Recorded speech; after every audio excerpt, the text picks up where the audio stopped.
Apakah kita tahu ternyata puasa ini ada tingkatan-tingkatannya?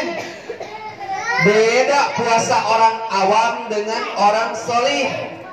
Beda orang solih puasanya dengan tingkatan para asatid, para aulia, para nabi, para sahabat, para tabiin, para siddiqin.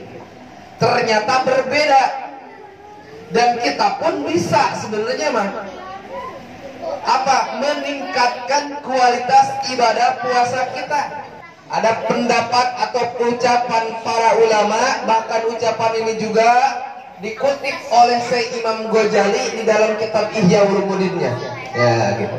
Tetapi ada beda bahasa, gitu. Ada beda bahasanya. Nah, di sini di dalam kitab Duratun Nasir bahwasanya saum salasu darajatin, ada 3 tingkatan derajat, ada 3 tingkatan derajat. Apa aja yang 3 tingkatan derajat tersebut? Yang pertama saumul awam. Yang pertama adalah saumnya orang umum atau saumnya orang awam, atau dalam bahasa lain dikatakan ilmul yakin, tingkatan ilmul yakin. Yang kedua apa? Wasaumul khawas, atau disebut saum khusus, tingkatan saum khusus, orang-orang yang khusus. Ya, tingkatan orang-orang yang khusus. Di dalam bahasa lain ada juga yang mengatakan tingkatan ainul yakin. Ya, pakai ainul yakin. Yang terakhir ini yang paling tinggi tingkatannya apa? Saumul khawasil khas, yaitu saumnya khususil khusus, tingkatan saum khususil khusus, gitu ya. Atau dalam bahasa lainnya yaitu tingkatan hakul yakin. Apa sih yang disebut saum khusus, saum umum? Kita bahas satu-satu. Kita bahas satu-satu. Kita lihat diri kita, puasa kita sampai saat ini, kita berada di tingkatan yang mana nih? Ya, berada di tingkatan yang mana? Kita lihat. Amma saumul awam, adapun saumnya awam atau orang umum, atau tingkatan dasar, tingkatan paling rendah di tingkatan paling rendah. Bagaimana saum tingkatan yang paling rendah? Fakaful batni, yang pertama seseorang atau tingkatan yang paling rendah itu tingkatan saumnya orang-orang umum. Dia yang saum hanya menahan perutnya saja, menahan perut dari makan, menahan perut dari minum, dan dari sesuatu yang dapat membatalkan puasa. Dan tingkatan saum umum ini juga wal farji an qada'is syahwat.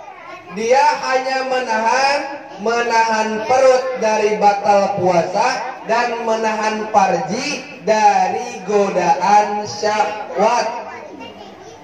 Farji itu kemaluan, ya. Menahan kemaluan dari godaan syahwat. Nah, seseorang yang puasa hanya menahan perut dan menahan farjinya atau menahan kemaluannya dari syahwat, cuma 2 ini doang nih yang tadi disebutin. Definisi saum menurut kalian tadi kakak tanya, apa yang disebut saum? Saum itu menahan diri dari makan dan minum dan syahwat, dari mulai terbitnya fajar sampai surupnya matahari atau terbenamnya matahari. Nah, ternyata definisi itu adalah tingkatan di mana saum tersebut adalah tingkatan yang paling dasar. Tingkatan saum paling dasar. Apa katanya yang saum paling dasar itu? Yang hanya menahan apa? Menahan perut dan syahwat. Gitu ya? Iya. Jadi seseorang yang saumnya itu menahan perut, menahan diri dari lapar, gitu ya. Terus dia juga kagak marah-marah, gitu ya. Kagak marah-marah. Terus kagak berantem. Itu hanya tingkatan yang pertama. Nah, ini tingkatan kedua yang mungkin bisa kita laksanakan sebenarnya, Mai. Bisa kita laksanakan. Itu. Apa? Amma shawamil khas, yang kedua adalah tingkatan saumnya orang-orang yang khusus. Wahwa, dan adapun saumnya yang khusus ini adalah tingkatan as-solihina, orang-orang yang solih. Kita kan suka berdoa nih sama Allah, ya Allah semoga anakku menjadi anak yang soleh, atau ya Allah semoga aku dijadikan anak yang soleh. Ternyata sebahagian daripada tanda kesolehan itu adalah mereka yang saum ada di tingkatan yang kedua. Nah, tingkatan saum yang kedua apa? Dan bagaimana sih tingkatan disebut tingkatan saum yang kedua itu? Saumnya seperti apa? Wa huwa kaful jawari. Yang pertama adalah saumnya orang khusus itu dia senantiasa menahan seluruh anggota tubuhnya. Ya, menahan seluruh anggota badannya. Ya.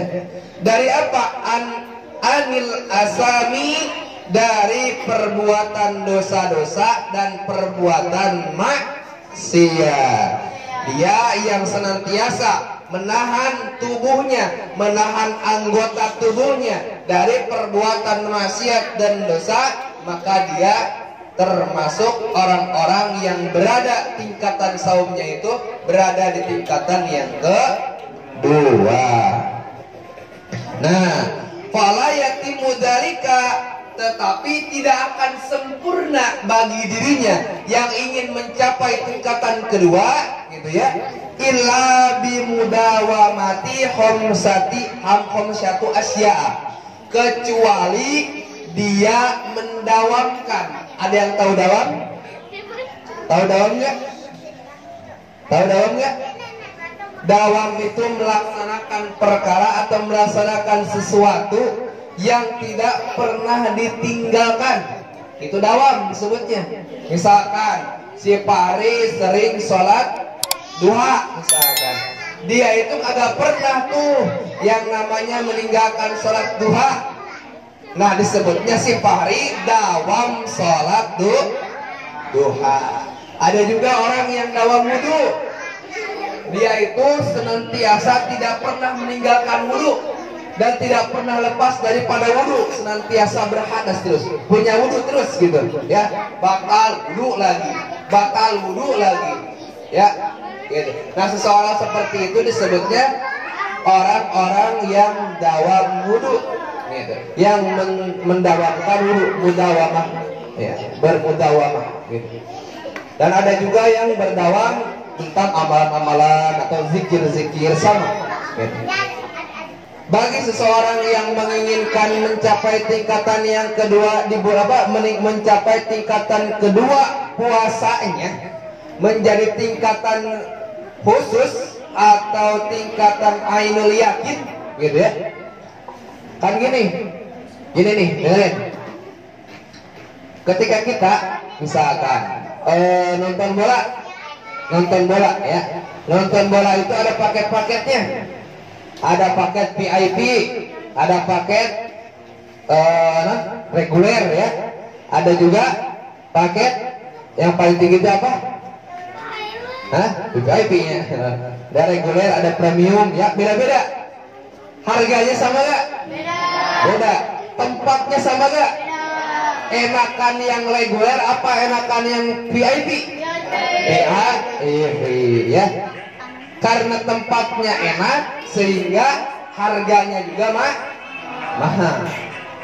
Nah, puasa juga seperti itu, ada tingkatannya. Ketika kita ingin menjadi anak yang mahal, menjadi seseorang yang mahal apa? Mahal di hadapan Allah. Tingkat kualitas ibadah kita berbeda dengan yang lainnya. Gitu ya. Puasa sama puasa, tapi tingkatan derajatnya berbeda. Nah, ketika kita menginginkan seperti itu, ya. Nah, yang bisa ya, yang memungkinkan kita bisa melaksanakannya itu tingkatan kedua. Ya. Nah, mana yang tingkatan kedua teh? Seseorang yang dapat mendawamkan, yang dapat melaksanakan dengan berturut-turut tanpa ditinggalkan, yaitu 5 perkara. Mana yang 5 perkara tersebut?